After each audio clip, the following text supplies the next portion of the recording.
Okay masters, ఈరోజు మనం తెలుసుకోబోయే క్లాస్ అజేయ సంకల్పాలు. ముందుగా ఈ అవకాశాన్ని ఇచ్చిన వంశీకిరణ్ మాస్టర్ గారికి,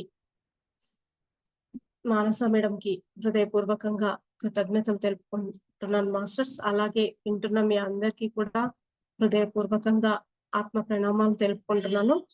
ఈరోజు మనం తెలుసుకోబోయే క్లాస్ అజేయ సంకల్పాలను గురించి తెలుసుకుందాం. ఈ సృష్టి మొత్తాన్ని తన సంకల్పంతో జీవింపజేస్తున్న ఆ మహాదేవుడికి, ఆ ఈశ్వరునికి ప్రణామాలు తెలుపుకుంటున్నాను మాస్టర్స్. ఈ రోజు క్లాస్ మనకు అజేయ సంకల్పాల గురించి తెలుసుకుందాం. కేవలం సంకల్పం నుంచే సృష్టి ఉద్భవించింది. ఆ సంకల్పం కూడా అజేయమైన సంకల్పం. అంటే సంకల్పం వేరు, జయ సంకల్పం వేరు, అజేయ సంకల్పం వేరు. అంటే వాటికి వీటికి చాలా డిఫరెన్స్ ఉంటుందన్నమాట సంకల్పాలలో కూడా.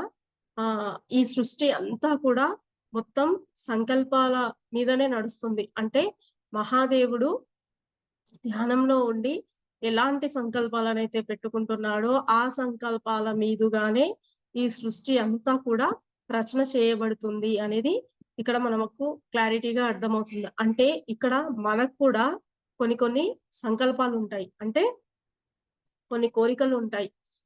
ఇది తీర్చుకోవాలి, అది తీర్చుకోవాలి అని చెప్పేసి మనకు కొన్ని కోరికలు ఉంటాయి, సంకల్పాలు ఉంటాయి. అవన్నింటినీ కూడా మనము ధ్యాన సాధన ద్వారా నెరవేర్చుకుంటున్నాం.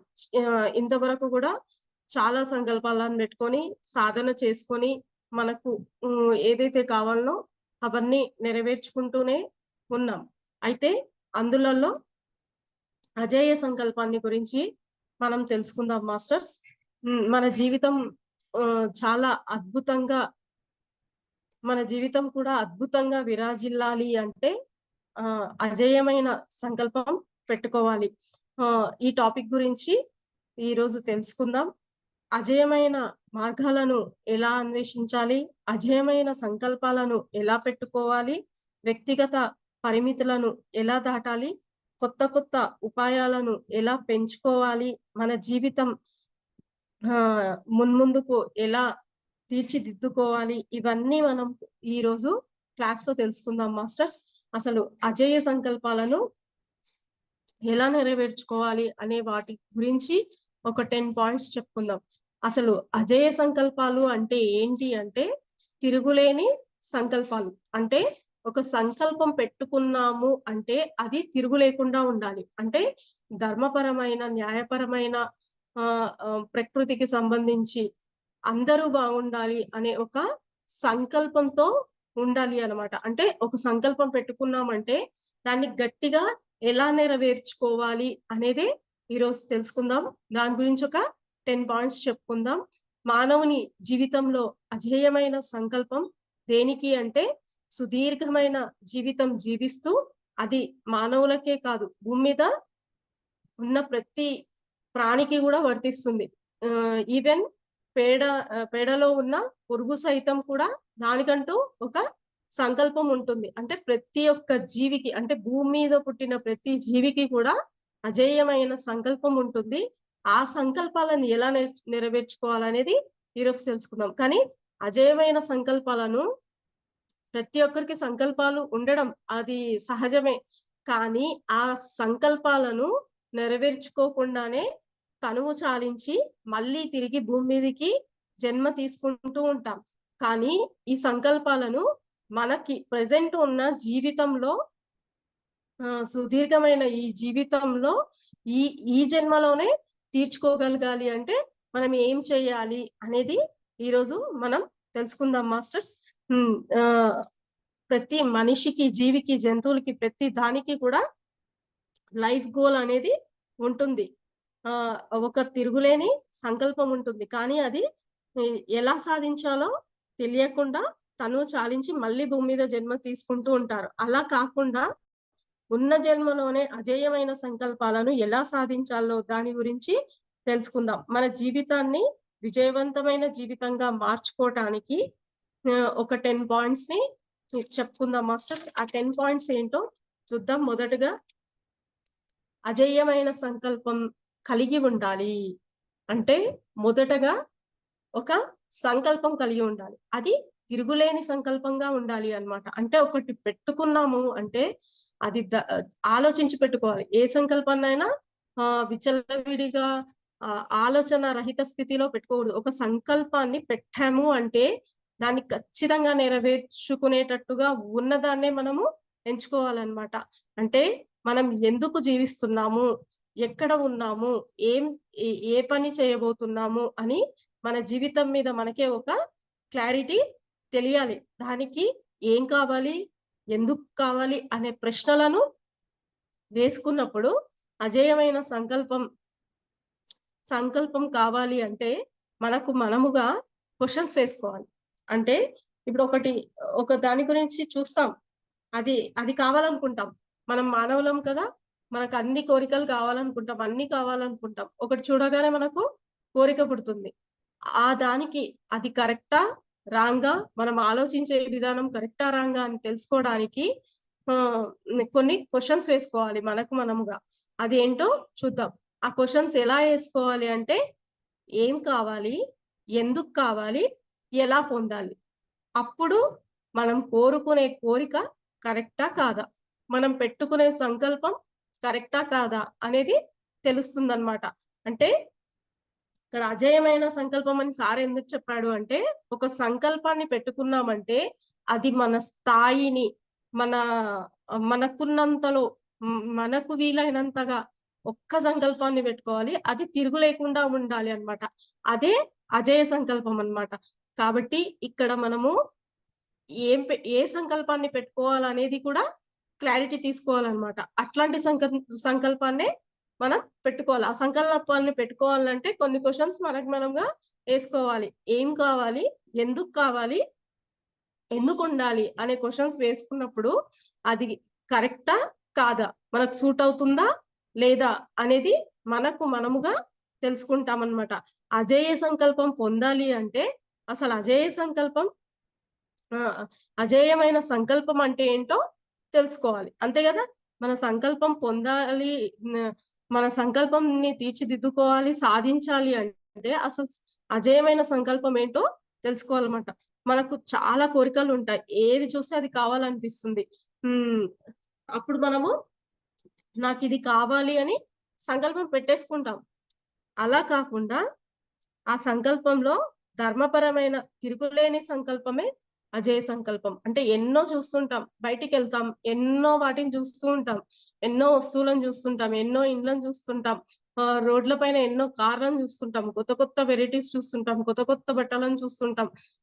ప్రతి దాన్ని అబ్బా! మన మనసుకు నచ్చిందంటే అబ్బా! నాకిది కావాలి అని సంకల్పం పెట్టేసుకుంటూ ఉంటాం. కోరుకుంటూ ఉంటాం. అట్లా మనకంటూ మనం ఎ ఎ అన్నీ కావాలనుకుంటాం. మనసుకు అన్నీ కావాలనిపిస్తుంది. కానీ అందులో మనకేది కావాలి అత్యంత విలువైనదే మనం సంకల్పంగా పెట్టుకొని సాధించుకోవాలన్నమాట. అదే అజేయ సంకల్పం అన్నమాట. దీనికి ఒక ఎగ్జాంపుల్ తీసుకుందాం మాస్టర్స్. మనము ఒక ఇంటికెళ్తాం. ఎవరో చుట్టాల ఇంటికెళ్తాం అనుకోండి. వాళ్ళ ఇల్లు చాలా చక్కగా, చాలా రిచ్‌గా ఇంటీరియర్‌తో చాలా సూపర్‌గా ఉంటదన్నమాట. ఆ ఇల్లుని చూడగానే అబ్బా! ఈ ఇల్లు ఎంత బాగుంది. ఇలాంటి ఇంటిని మనం గూడా కట్టుకోవాలి అని అనుకుంటాం. ఇంకా ఆ ఇల్లుని చూడగానే మన లోపల ఒక తెలియని కోరిక కలుగుతుంది. అబ్బా! మనం గూడా ఇట్లా కట్టుకోవాలిరా బాబు ఇల్లు అనుకుంటాం. కానీ అది మనకు సూట్ కాదు. సూట్ కాకున్నా ఆ ఇంటిని చూసేసి మనకు ఆ కోరిక కలుగుతుంది. అది చూడగానే అదే పనిగా దానిపైన వ్యామోహం మళ్ళీ మనస్సు దానిపైన మళ్ళీ ఆ పనిని ప్రారంభిస్తాం. మన లైఫ్ స్టైల్‌ని మర్చిపోయి, మనకేం కావాలో అదంతా మర్చిపోయి, ఆ ఇంటి పైనే మనం ఆ ఇంటిని చూసి, దాన్ని తన్మయత్వంతో ఆ కోరిక కోరుకొని, అది కావాలని అందని వాటి కోసం ఎగిరెగిరి పడి, అప్పుల పాలై, మన జీవితాన్ని మన చేతులారా మనమే నాశనం చేసుకుంటాము. కాబట్టి ఎలాంటి సంకల్పాలంటే అలాంటి సంకల్పాలను మనము పెట్టుకోగూడదు. ఒక సంకల్పం పెట్టుకున్నామంటే, మనకు మన పరిధి ఎంతవరకుందో, మనకెంత వరకు చాతనవుతుందో, ఆ పరిధిలోనే మనకు తగ్గట్టుగా ఒక సంకల్పాన్ని పెట్టుకున్నామంటే, అది తిరుగులేని సంకల్పంగా ఉండాలి. దాన్నే అజేయ సంకల్పం అంటారనమాట. అట్లాంటి అజేయ సంకల్పాన్ని పెట్టుకొని దాన్ని సాధించి చూపించాలి మన జీవితంలో. దీన్ని మనం పట్టుకోవాలి. అప్పుడు మనకెన్నో ఉంటాయి. అసలు మనకంటూ మన మనసుకు ఒక క్లారిటీ లేకుంటది. ఏది చూస్తే అది కావాలనిపిస్తూ ఉంటది. ఏది కావాలంటే అది సంకల్పం పెట్టేసుకుంటూ ఉంటాం. మనకొక 100 కోరికలున్నాయనుకోండి. ఆ 100 కోరికలు 100 కావాలనిపిస్తూ ఉంటదనమాట మన మనసుకు. అప్పుడు మనం క్వెషన్ చేసుకోవాలి. ఆ ఒక కోరిక మనకు కలిగింది. ఆ 100 ఆ కోరికకు ఎందుకు కావాలి మనకు? ఓకే. ఈ ఇల్లు చూసాము. ఇంత చక్కగా ఉంది. ఇంటీరియర్‌తో ఉంది. ఇంత డిజైనింగ్‌గా ఉంది. ఇలాంటి ఇల్లు నాకు కావాలి అని సంకల్పం పెట్టేసుకుంటాం గానీ, అది మనకు చాతనవుతుందా? అంత సంపద మనకుందా? అది మనం సంపాదించుకోగలుగుతామా? ఇవన్నీ కూడా మనం ఆలోచించుకోవాలి. ఇవన్నీ కూడా ఏది ఆలోచించుకోకుండా సంకల్పాలను పెట్టేసుకుంటూ ఉంటాం. అంటే కోరికలను కోరుకుంటూ ఉంటాం. అదే ఆహ్, ఆహ్, అలాంటి కోరిక మనకొచ్చినప్పుడు, అవును, నేనింత పెద్ద ఇల్లు కట్టుకోవాలనుకుంటున్నాను. ఇంత ఇంటీరియర్‌తో ఉండాలనుకుంటున్నాను. ఎందుకు నాకు? అని ఒక క్వెషన్ వేసుకోండి. ఎందుకు? ఎందుకు కావాలి? అనే ఒక క్వెషన్ వేసుకొని, మనని మనం గుర్తుకు తెచ్చుకునే ఎరక స్థితిలో ఉండాలి. ఓకే. నాకంటూ చిన్నదో, పెద్దదో ఒక ఇల్లుంది. ఒక కారుంది. ఉన్నంతలో హ్యాపీగా ఉన్నాను. ఏ అప్పులు లేకుండా చాలా సుసంపన్నంగా, హాయిగా జీవిస్తున్నాను. చాలు గదా! అనిపిస్తుంది. అంటే ఒక క్వెషన్ మన లోపల రైజ్ అయితే, ఇది మనకు సూటబులా? కాదా? అనేది మనది మనకే అర్థమైపోతుందనమాట. అందుకని మనము ఒక సంకల్పాన్ని పెట్టుకున్నప్పుడు అది మనకు సూట్ అవుతుందా? లేదా? మన పరిధికి అది అందుతుందా? లేదా? ఇది ఆలోచించి మనము సంకల్పాలను పెట్టుకోవాలి. మనకొక 100 కోరికలుంటాయి. ఆ 100 కోరికలను లిస్ట్ ఔట్ జేసుకోవాలి. లిస్ట్ ఔట్ చేసుకొని ఒకటో కోరిక, ఇది మనకు కావాలా? ఇది మనకెందుకు? దీనివల్ల ఏం ప్రయోజనం? మనం హ్యాపీగా ఉంటామా? మనకు వీలవుతుందా? మనకు సాధ్యమవుతుందా? అన్న క్వెషన్స్ ఏసుకున్నప్పుడు అన్ని సంకల్పాలను ఒక్కొక్కటిగా కొట్టేసుకుంటూ వస్తాం. మనకు మనంగానే. అంటే మనకు అన్ని కోరికలుంటాయి. చివరిగా అట్లా క్వెషన్ వేసుకుంటూ వచ్చేసరికి ఒకటో, రెండో సంకల్పాలు మాత్రమే మిగులుతాయి.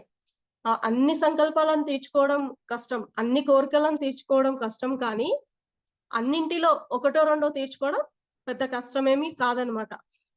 అట్లాంటి వాటిని అట్లా 100 కోరికలలో 1, రెండింటిని మనకి ఏదైతే అవసరమో, ఏదైతే మన పనో, ఏదైతే మన వర్కో దాన్ని ఆలోచించి అది ధర్మపరంగా ఉన్న దానిని ఆలోచించి ఒక సంకల్పాన్ని పెట్టుకున్నామనుకోండి, దానిని మనం ఎలా సాధించుకోవాలో ఆ! దానికి ఫాలో అవ్వుకుంటూ వెళ్ళాలనమాట. కాబట్టి మనకి మనం క్వెషన్ చేసుకోవాలి. మనకు చాలా కోరికలు కలుగుతూ ఉంటాయి.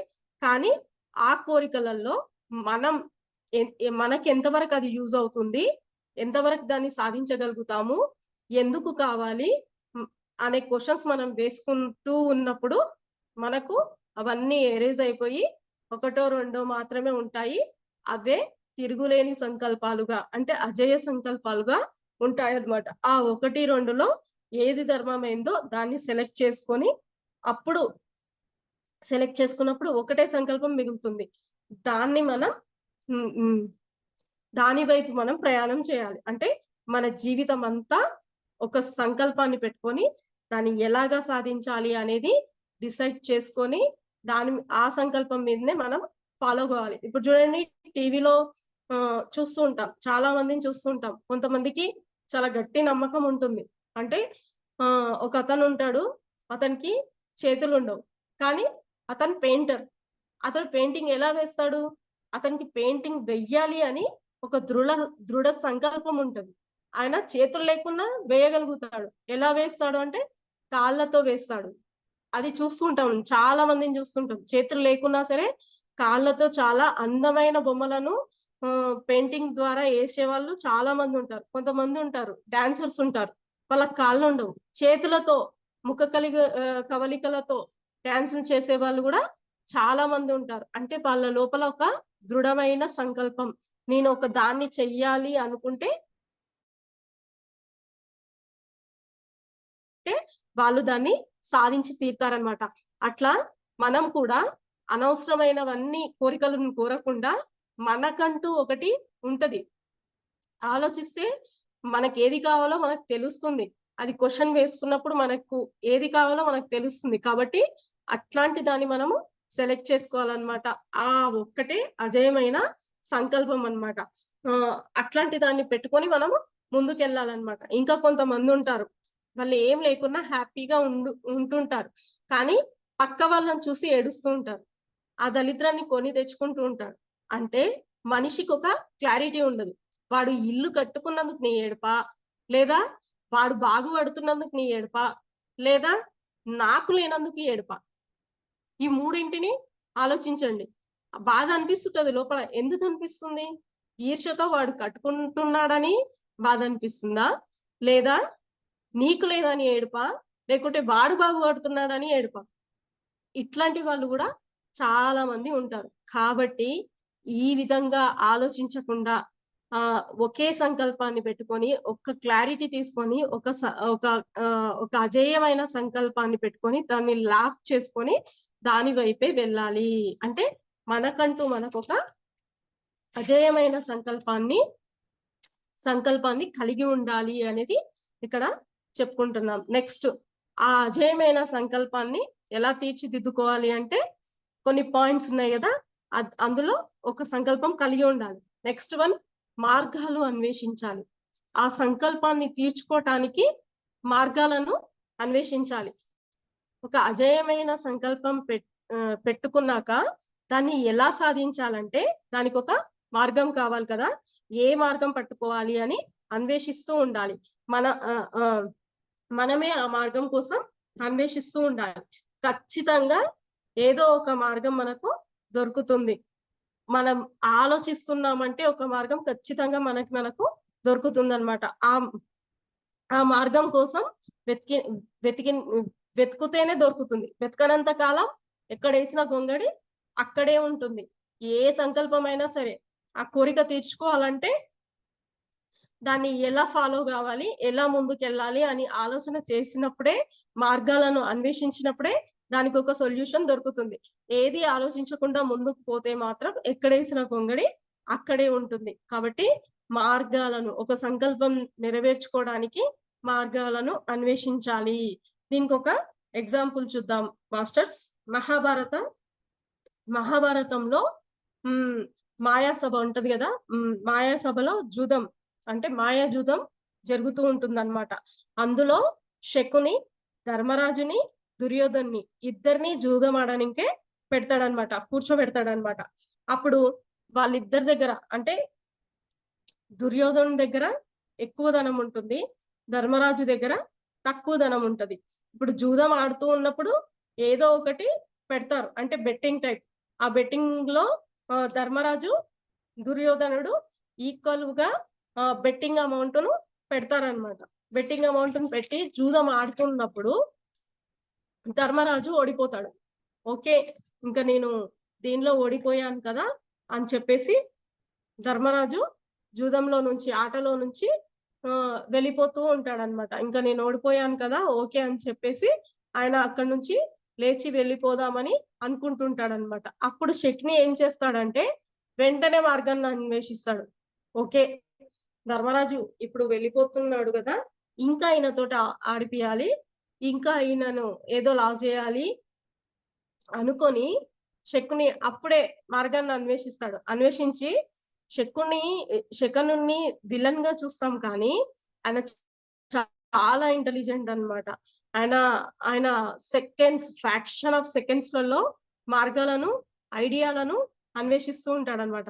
వెంటనే మళ్ళీ జూదంలో కూర్చోబెట్టి జూదంలో డబ్బే పెట్టాలా అని చెప్పి దుర్యోధనుడిని క్వెషన్ ఏస్తాడన్నమాట. ఏసినప్పుడు అదేమీ లేదు.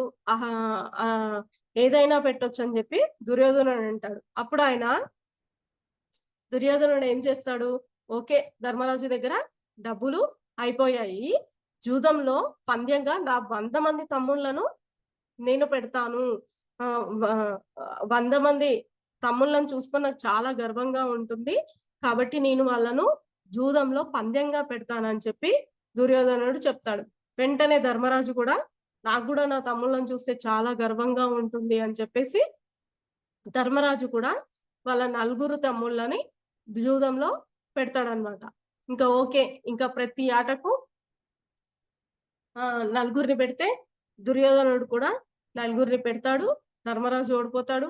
వాళ్ళ తమ్ముళ్ళను వాళ్ళకి అప్పగిచ్చేస్తాడంట. ధర్మరాజు వాళ్ళ తమ్ముళ్ళను దుర్యోధనునికి అప్పగిచ్చేస్తాడు. ఓకే. ఇంకా నలుగురు తమ్ముళ్ళను గూడా నేను కోల్పోయాను అని చెప్పేసి ధర్మరాజు మళ్ళీ ఓడిపోయి నలుగురి తమ్ముళ్ళను గూడా ఇచ్చేస్తాడన్నమాట. ఇంకా శకుని మళ్ళీ టార్గెట్ చేస్తాడు ధర్మరాజుని.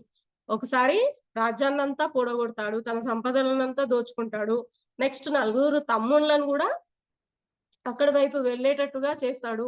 మళ్ళీ శకుని మళ్ళీ టార్గెట్ చేస్తాడు జూదంలో. మళ్ళీ ఓడించడానికి ప్రయత్నిస్తాడు. అంతేకాని తమ్ముళ్ళను అంటే పెట్టావు కానీ ద్రౌపదిని కూడా లాక్కోవాలని ప్రయత్నం చేస్తాడు. ఎవరు ప్రయత్నం చేస్తారంటే దుర్యోధనుడు ప్రయత్నం చేస్తాడు.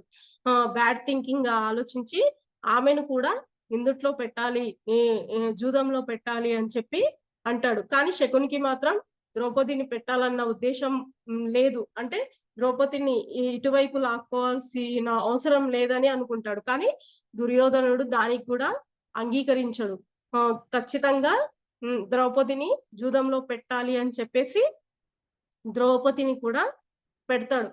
ద్రౌపదిని చూస్తే కూడా ధర్మరాజుకి ఒక విధంగా గర్వంగా ఉంటుంది. ఇంత గొప్ప భార్య నాకుంది అని చెప్పేసి చాలా గర్వంగా ఉంటాడు. ఆమెను కూడా జూదంలోకి లాక్కొస్తాడు. కానీ అక్కడ కూడా ధర్మరాజు ఓడిపోతాడు. ద్రౌపదిని వస్త్రాభరణం అదంతా ఉంది కదా! అదంతా కూడా అక్కడ జరుగుతుంది. అదంతా మనకు తెలుసు. అంటే ఇంకా ఇది కూడా ఓడిపోయాడని చెప్పి మళ్ళీ ధర్మరాజు లేసి ఇంకా బయటికొస్తూ ఉంటాడు. మళ్ళీ శకుని మాస్టర్ ప్లాన్ చేస్తాడు. ఏమని మాస్టర్ ప్లాన్ చేస్తాడు అంటే, ఓకే. ధర్మరాజు మొత్తం కోల్పోయాడు. బయటికి వెళ్ళాడు అంటే యుద్ధం ప్రకటిస్తాడు.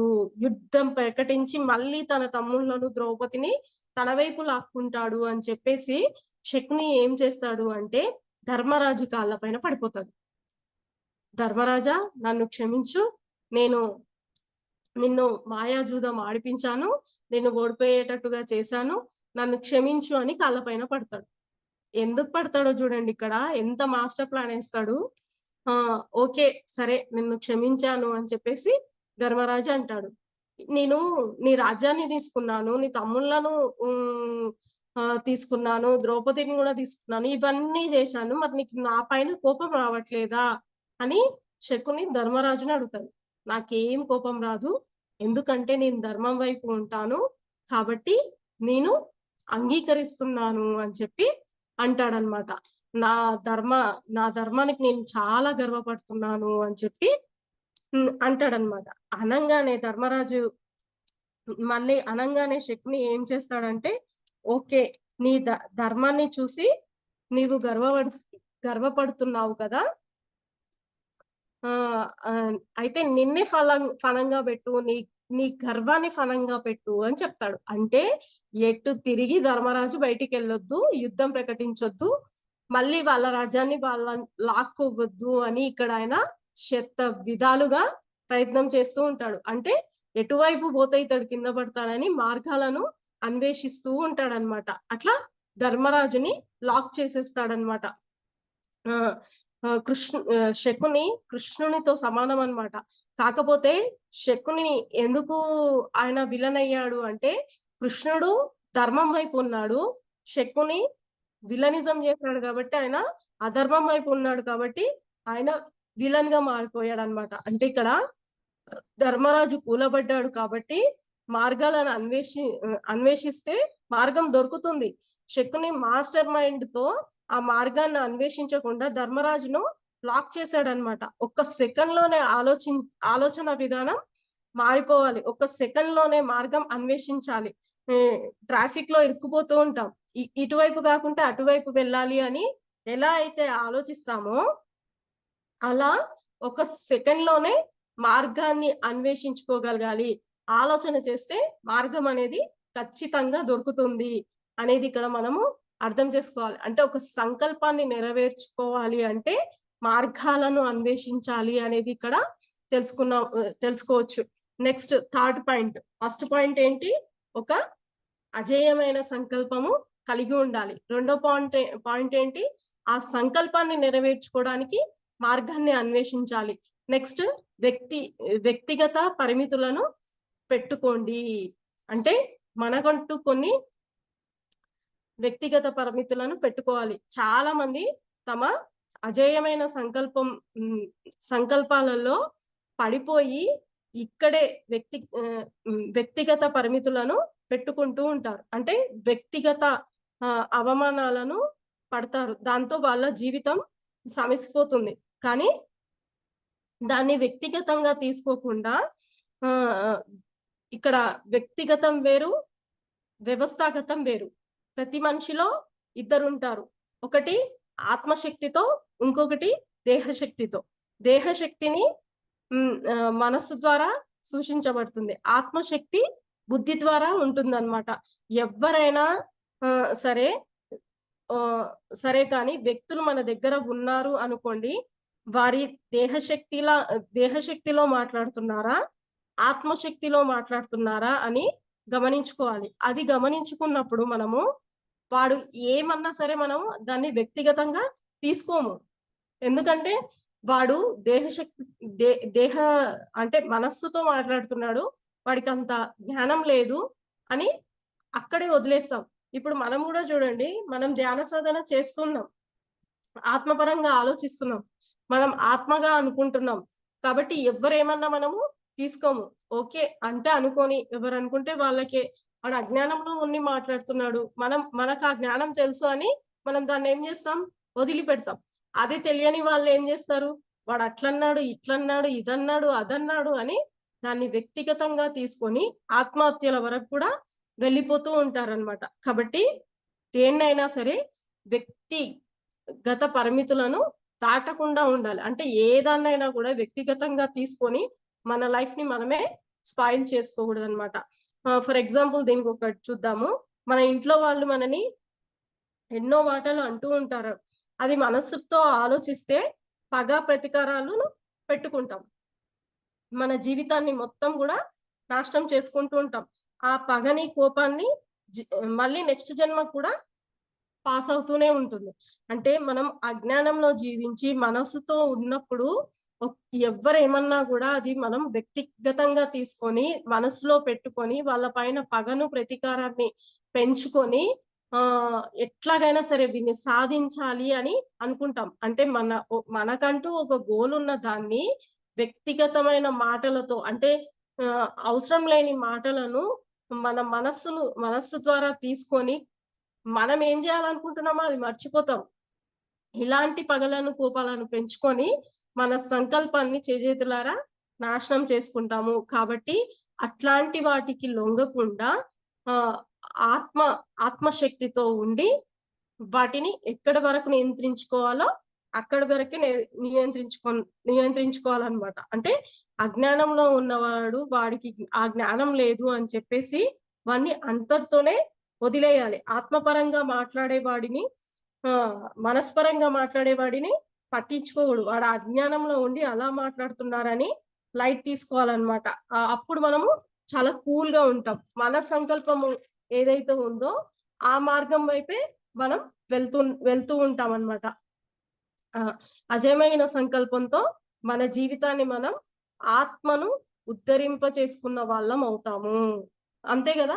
అనవసరమైన మాటలను, అనవసరమైన కథలను పట్టించుకుంటూ ఉంటే మన సంకల్పాలు నెరవేర్చడం గాదు. అవతల వారిపై పగ, ద్వేషం పెరిగి ఈ జన్మలో ఆ సంకల్పము తీరదు. వాడిపైన కోపము తీరదు. ఇవన్నీ అనవసరమైనవి ఉండి ఎన్నో జన్మలు వరకు అది పాస్ చేసుకుంటూ పోతూ ఉంటాం. అదే ఆత్మపరంగా ఆలోచించినప్పుడు అజ్ఞానంలో ఉండి వాడు అలా మాట్లాడుతున్నాడని చెప్పి కూల్‌గా తీసుకొని మన సంకల్పాన్ని మనం నెరవేర్చుకొని ఇంకా మన ఆత్మను ఉన్నత స్థితిలో వెళ్ళడానికి ఉత్తరింపజేసుకుంటాం. కాబట్టి వ్యక్తిగతమైన పరిధిని పెట్టుకోవాలి అనేది ఇక్కడ ఈ పాయింట్‌లో చెప్తున్నారు. Next fourth point. కొత్త ఉపాయాలను సృష్టించండి. అంటే ఒక సంకల్పాన్ని నెరవేర్చుకోవాలి అంటే మనం కొత్త ఉపాయాలను సృష్టించుకోవాలన్నమాట. ఎప్పుడూ కూడా కొత్తగా ట్రెండ్‌ని ఫాలో కావద్దు.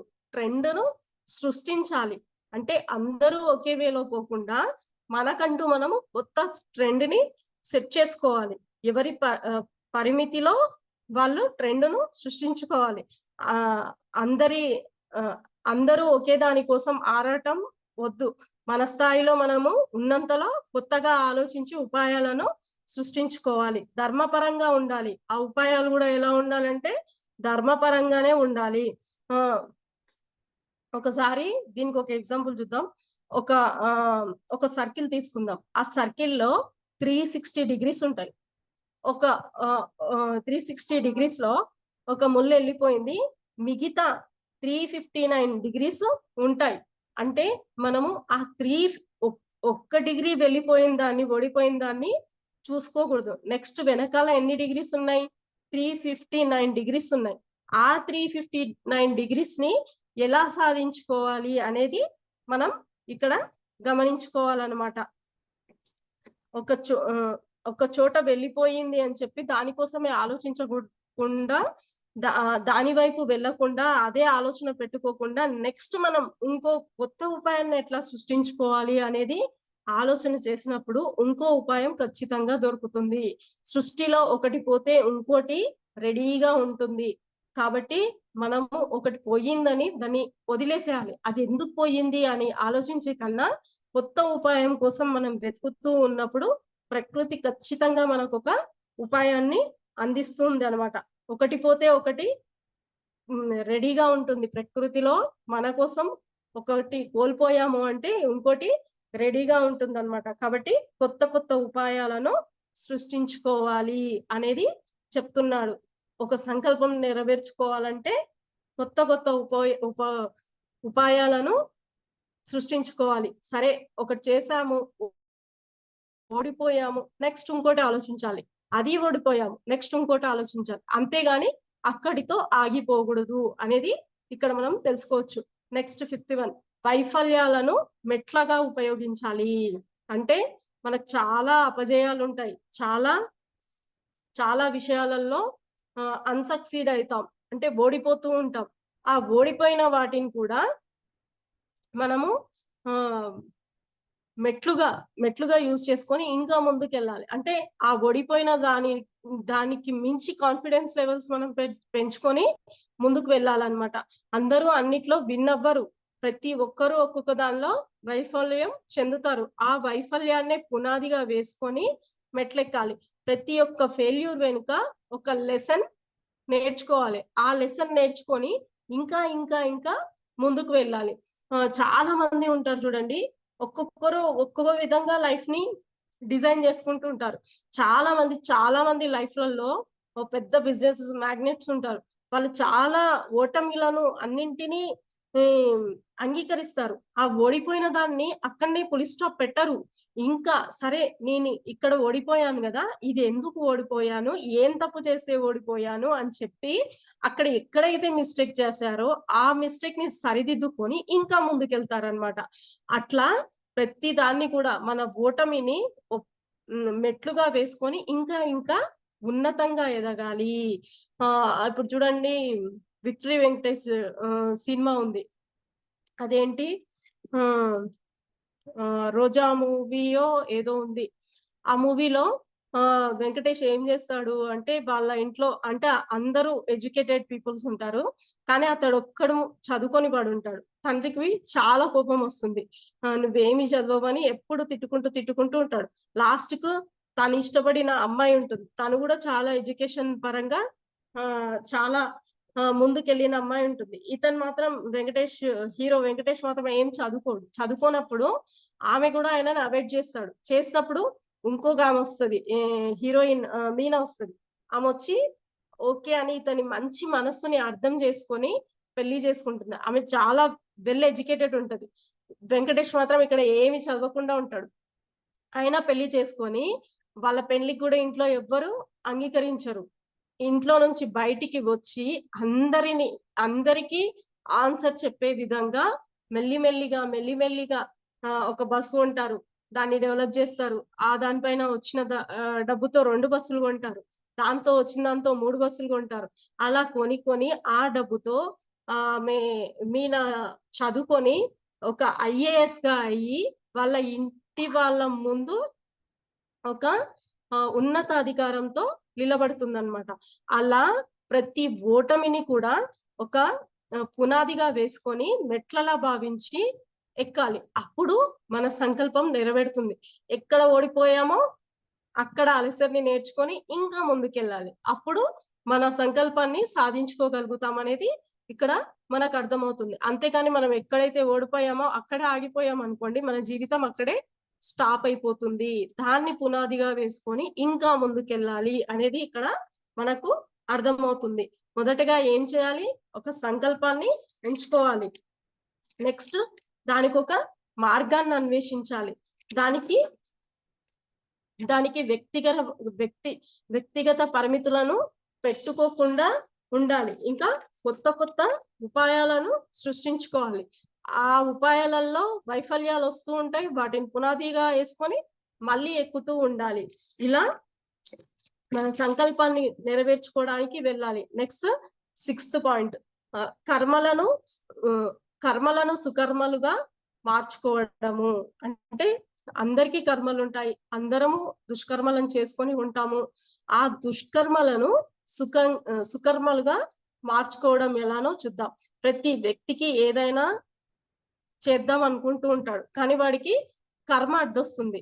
వాడు ఎంత పెద్ద బిజినెస్ మ్యాగ్నెట్ అయినా సరే వాడి కర్మఫలం వల్ల వాడు ఫెయిల్యూర్ అవుతూ ఉంటాడు. దానికి కారణం ఆ కర్మను సుకర్మగా మార్చాలి కానీ నెత్తి మీద ఎంతో పెద్ద సుకర్మను మార్చుకోవాలి కానీ అక్కడే ఆగిపోకూడదు. నెత్తి మీద ఎంత పెద్ద కర్మ అయినా సరే ఈ పాయింట్స్ అన్ని అంటే ఇప్పుడు మనం చెప్పుకుంటున్న పాయింట్స్ అన్ని ఫాలో అవుతున్నప్పుడు అది సుకర్మగా మారిపోతుంది. అంటే అజేయమైన సంకల్పాలను ఈ పాయింట్స్ తో మనము ఫాలో అయినప్పుడు ఆ అజేయమైన సంకల్పాన్ని సాధించుకోవచ్చు అన్నమాట.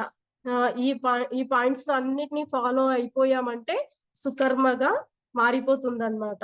కర్మని సుకర్మగా మార్చుకోవాలి. దీనికి ఒక ఎగ్జాంపుల్ చూద్దాం. సీతాదేవి నిండు గర్భిణిగా ఉంది. ఆమెని రాముడు అడవికి పంపాల్సి వచ్చింది. అది కర్మ. అంటే ఆమెకు కర్మ ఉంది. భర్తకు దూరంగా ఉండి పురుడు పోసుకోవాలని ఆమె డిజైన్ లో ఉంది అన్నమాట. అయితే దాన్ని రాముడు ఏం చేశాడంటే సుకర్మగా మార్చాడు. ఎలా మార్చాడో చూడండి. తనకు ఉన్న కర్మ ఏంటి అంటే ఇప్పుడు తల్లిగారి ఇంట్లో ఆమె పురుడు పోసుకోవడానికి వాళ్ళు లేరు. అయితే అత్తగారి ఇంట్లోనే ఉండాలి. పురుడు పోసుకోవాలి. కానీ ఒక రాజు అంటే రాజుకి ఎన్ని బాధ్యతలు ఉంటాయి. వాళ్ళ దగ్గర ప్రశాంతంగా మాట్లాడుకోవడానికి వీలుండదు. ఏం మాట్లాడడానికి వీలుండదు. ఏమీ ఉండదు. అట్లాంటి లైఫ్ వాళ్ళది ఉంటది. అంటే ఒక రాజ్యంలో రాజుకి చాలా చాలా పనులు ఉంటాయి. కొన్ని పరిమితులు ఉంటాయి. ఆ పరిమితులను దాటి వెళ్ళడానికి వీలు లేకుండా ఉంటుంది. కనీసం మనసు విప్పి మాట్లాడుకోవడానికి కూడా టైం ఉండదన్నమాట. అట్లాంటి వాళ్ళ జీవితాన్ని ఆయన ఏం చేశాడో చూడండి. కానీ ఆమె వనవాసంలో వాల్మీకి ఆశ్రమంలో పురుడు పోసుకుంటుంది. వనవాసం రాముడికి కానీ సీతకు కాదు. అంతే కదా. సీత యాక్చువల్ గా చెప్పాలంటే వనవాసం అవసరం లేదు. ఆమె రాజ్యంలోనే ఉండి రాజభోగాలను అనుభవించొచ్చు. కానీ ఇక్కడ ఆమెకు అది ఉంది. అంటే భర్తకు దూరంగా ఉండి పురుడు పోసుకోవాలి అని ఉంది.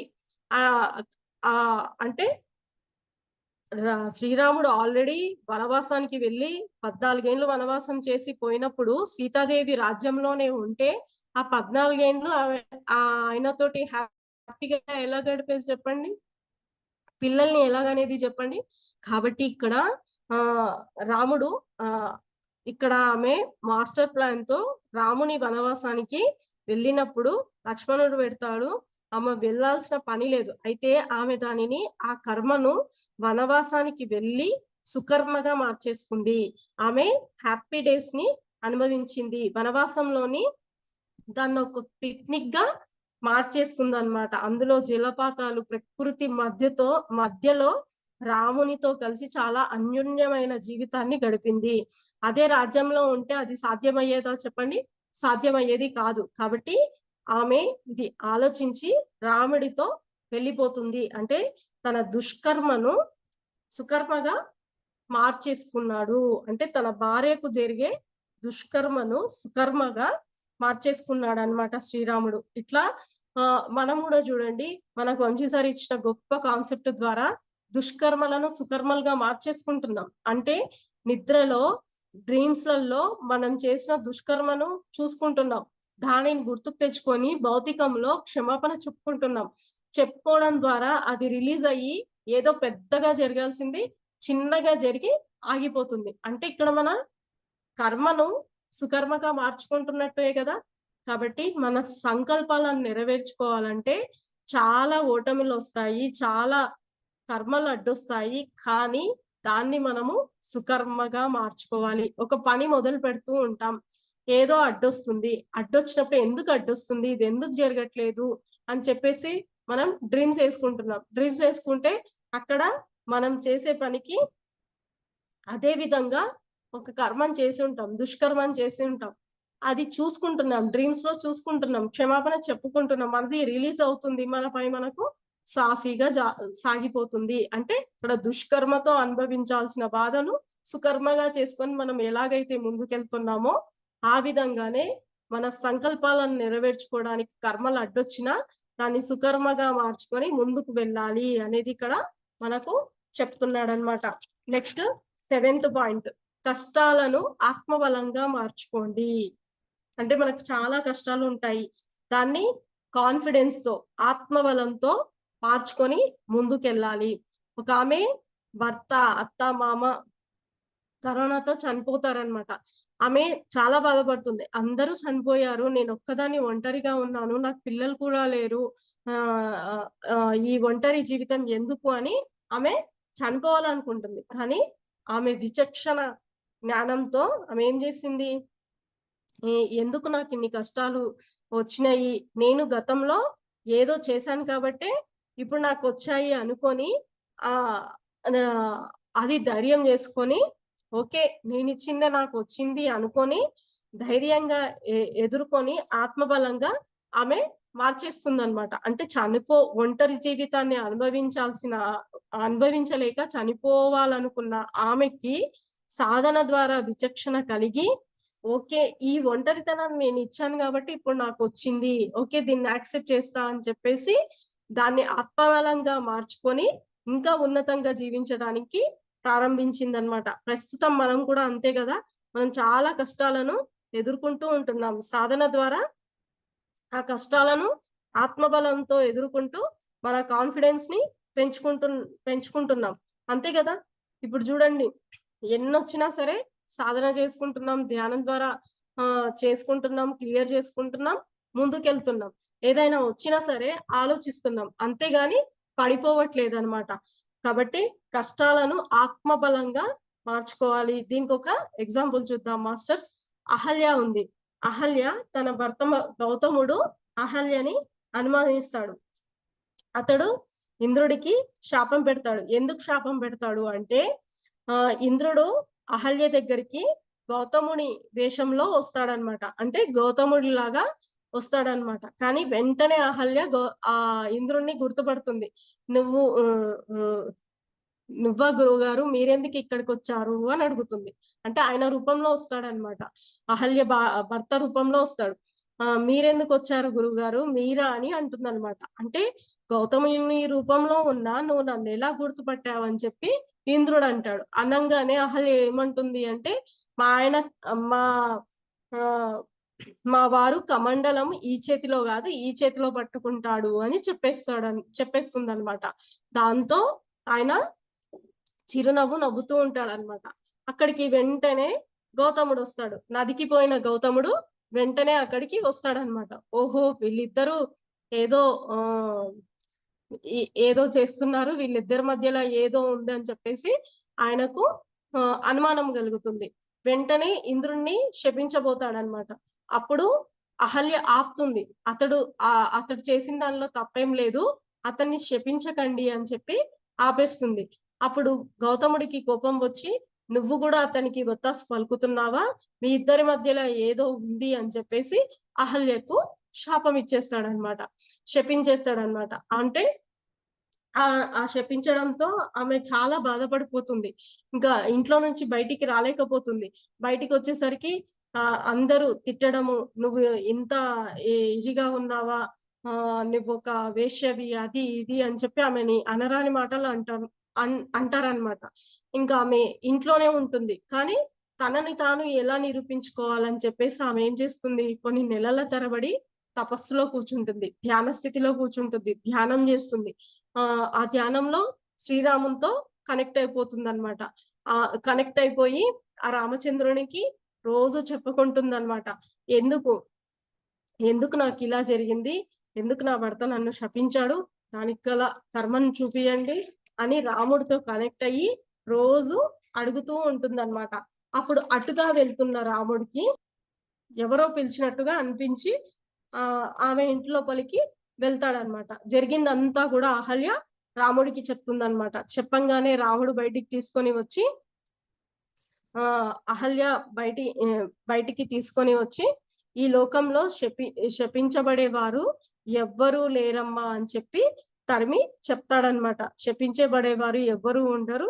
అందరూ దివ్యాత్మ స్వరూపులే అని ఆమె చెయ్యి నిమరగానే ఆమె చుట్టూ ఉన్న నెగటివిటీ అంతా గూడా పటాపంచలైపోతుందనమాట. ఆమె అహల్యామాతగా మారిపోతుంది. అంటే ఇంక అక్కడున్న నెగెటివ్ అంతా అక్కడ రాముడు అందరి సమక్షంలో ఎలా బుద్ధి చెప్పాలో అలా బుద్ధి చెప్పడంతో ఆమె నెగటివిటీ అంతా పోయి, అబ్బా! ఈమె ఇంత గొప్పదా? ఇదంతా ఇలా జరిగిందా? అని చెప్పేసి అందరూ ఆమెని నీకెంత గొప్ప నీకెంత గొప్ప సహనం ఉంది అమ్మా అని చెప్పేసి ఆమె అహల్యామాతగా మారిపోతుంది. అంటే గౌతముడి కన్నా గూడా ఇంకా ఉన్నత స్థాయిలోకి వెళ్ళిపోతుంది అన్నమాట. అహల్య తన జీవితం పడ్డ పతిత అనే నెగటివిటీని తన ఆత్మ బలంతో చెరిపేసుకుంది. ఆమె కష్టం వచ్చిన సమాజాన్ని విడిచిపెట్టలేదు. అక్కడ ధ్యాన స్థితిలో ఉండి తన పరిస్థితిని అంతా కూడా మార్చేసుకుంది. ధ్యానం చేయడం ద్వారా ఆత్మ బలాన్ని పెంచుకోవచ్చు. సో, మనం కూడా కష్టాలు వచ్చినప్పుడు దానికి లొంగిపోయి ఇంక నా జీవితం ఇంతే అని చెప్పి ఫుల్ స్టాప్ అనుకోని ఆత్మహత్యల వరకు వెళ్ళకుండా దాన్ని ఆత్మబలంగా అంటే ఇంకా కాన్ఫిడెన్స్‌గా పెంచుకొని దాన్నొక ఒక ఎగ్జాంపుల్‌గా తీసుకొని అది నిరూపించాలి అని చెప్పేసి ఇంకా మనము ముందుకెళ్ళాలి వెళ్ళాలి అనేది ఈ ఎగ్జాంపుల్ ద్వారా మనకు ఒక క్లారిటీ వచ్చేసింది. Next eighth point. సుదూర ప్రయాణానికి సిద్ధం కావాలి. అంటే మన సంకల్పం ఒకటి నెరవేర్చుకోవాలి అంటే సుదూర ప్రయాణానికి సిద్ధం కావాలి. మనం ప్రాణం పోయినప్పుడు దేహం పడిపోతుంది. ఆత్మ మాత్రమే మీ చైతన్యంలోనే ఉంటుంది. అంటే చైతన్యం అంటేనే ఆత్మ. మీరు ఆ భౌతిక జీవితం కోసం అక్కడే అతుక్కుపోయారనుకోండి, ప్రేతాత్మగా మారిపోతాడు. ఓకే. ఇది ఇంకా అయిపోయింది అని ఆ కోరికను అక్కడితో వదిలినప్పుడు మళ్ళీ కొత్త లైఫ్‌కి వెళ్ళిపోతారు. అంటే సుదూర ప్రయాణానికి సిద్ధమవుతారనమాట. అంటే నెక్స్ట్ జన్మ తీసుకొని మళ్ళీ ఇంకో అజేయ సంకల్పం కోసం ముందుకు వెళ్తారనమాట. అంటే ఇప్పుడు ఒక జన్మలో ఉంది. మీ కోరిక తీరింది. సంకల్పం తీరింది. మీరు పెట్టుకున్న సంకల్పం తీరింది. దానికి స్టిక్ ఆన్ అవ్వకుండా మనం ఎప్పుడైతే చనిపోయామో అది అంతటితో అక్కడితో వదిలేసామనుకోండి, మన చైతన్యాన్ని ఇంకా ముందుకు తీసుకెళ్తే ఇంకో సంకల్పం పెట్టుకొని ఇంకా ముందుకెళ్తాం. అంతేగాని నేను ఈ సంకల్పం సాధించాను. నీ నీ నాకు ఈ ఇల్లు కావాలనుకున్నానబ్బా! ఈ ఇల్లు కట్టుకున్నాను, ఉన్నాను. చనిపోయినా సరే ఇక్కడనే తిరుగుతా అంటే ప్రేతమై ఆ ఇంటి చుట్టే తిరుగుతాం.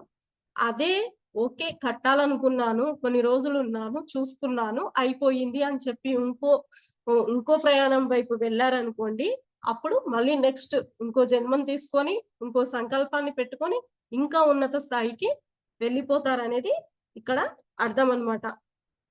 ఇక్కడ చూడండి, దీనికొక ఎగ్జాంపుల్ చెప్పుకుందాం. శ్రీరామచంద్రుని పట్టాభిషేకం తీసుకుందాం.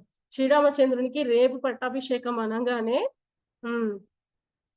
అక్కడ ఆమె తల్లి లేదు భరతుడినే సింహాసనం పైన కూర్చోవాలని చెప్పేసి బాగా కొట్లాడితే అప్పుడేం చేస్తాడు శ్రీరామచంద్రుడిని వనవాసానికి 14 ఏండ్లు పంపించేస్తాడు. రేపు పట్టాభిషేకం అంటే ఈ రోజు అతన్ని వనవాసానికి పంపేయాల్సి వచ్చిన రామచంద్రుడు ఒక్క మాట కూడా అన్నాడు. రాముడు ఒక్క మాట కూడా అన్నాడు.